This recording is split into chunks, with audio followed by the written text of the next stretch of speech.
마르다, 마리아 그리고 이 나사로 가정은 예수님의 아주 친밀한 가족이었습니다. 나사로가 병들었다는 소식, 그리고 그 병이 아주 위중했어요. 급하게 사람을 보내서 예수님에게 사실을 알립니다. 죽을 병이 아니라 오히려 영광을 위한 것이고 하나님의 아들이 이로 말미암아 영광을 받게 하려 함이라 라고 말씀하십니다. 말씀 속에 예수님이 죽음에 대해서 우리에게 시사하시는 바가 있었던 거죠. 모든 사람에게 죽음은 절망입니다. 그런데 그리스도 안에서의 죽음은 절망이 아닙니다. 오히려 그리스도인의 죽음을 하나님이 직접 만드신 영원한 장막이 있음을 말씀하시거든요. 포커스는 복음 안에 있는 사람의 죽음에 대한 개념이 사는 것도 죽는 것도 다 믿음의 삶의 어떤 과정인 거죠. 기본적으로 성도에게 사는 것도 그리스도를 위함이고 죽는 것도 그리스도를 위함이라면 죽음이 복이라고 하는 개념 안에서 삶이 곧 사명이고 죽음도 그 사명의 연장일 뿐인 거죠. 죽음이 우리의 사명을 가로막을 수 없는 것이 되는 거예요. 죽음조차도 내 삶에 방해가 되지 않는다면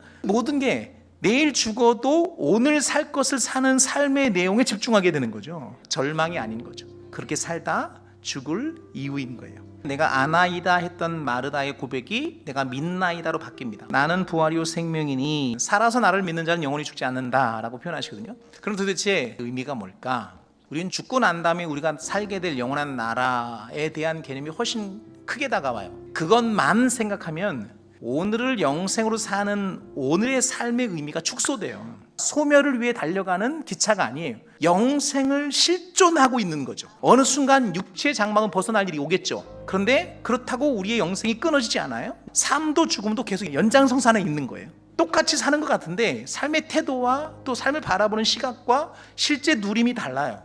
우린 영생을 살고 있는 거니까. 마르다의 내가 믿나이다 라는 고백이 예수님이 부활이고 생명이시기에 그분으로 말미암은 부활이 믿어지는 변화로 나온 거죠. 신앙은 내가 안다 라고 말하는 이해 영역과 진리의 선포를 믿음으로 받아들이는 갭 사이에서 변화가 일어납니다. 살면 살수록 이해되고 용납되는 게 훨씬 적어져요. 그때 우리의 믿음이 작용하는 거예요. 믿음이 생기면 믿음으로 바라보는 시선이 생겨요. 그걸 해석하는 능력들이 생겨요.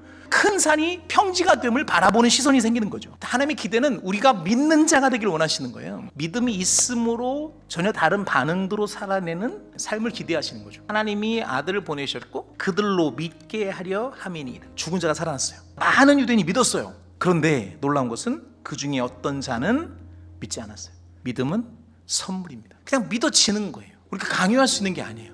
어느 순간 믿어지는 거예요. 어제까지 안 믿어진 게 오늘 믿어지는 거야. 부족함에도 불구하고 우리의 구원을 확신할 수 있는 이유는 딱 하나예요. 하나님이 우리를 포기하지 않으세요. 그분이 나를 선택하셨는데 그분의 손에서 나를 빼앗을 자가 없어. 여러분, 그래서 우리는 구원의 확신 가지고 사는 거예요. 오늘 그 믿음을 선물로 받은 자예요, 우리가. 자, 이제는 그분이 나를 구원하시기 위해 치르신 대가가 나를 위한 거라면, 사랑해서라면, 그렇게 사랑받은 내가 사랑하는 것은 마땅한 것이 되는 거예요. 구원받은 자의 삶을 통해 사랑을 흘려보내고 은혜를 흘려보내고 부단히 주님을 닮아가고 그렇게 살다가 부르시면 가는 거예요.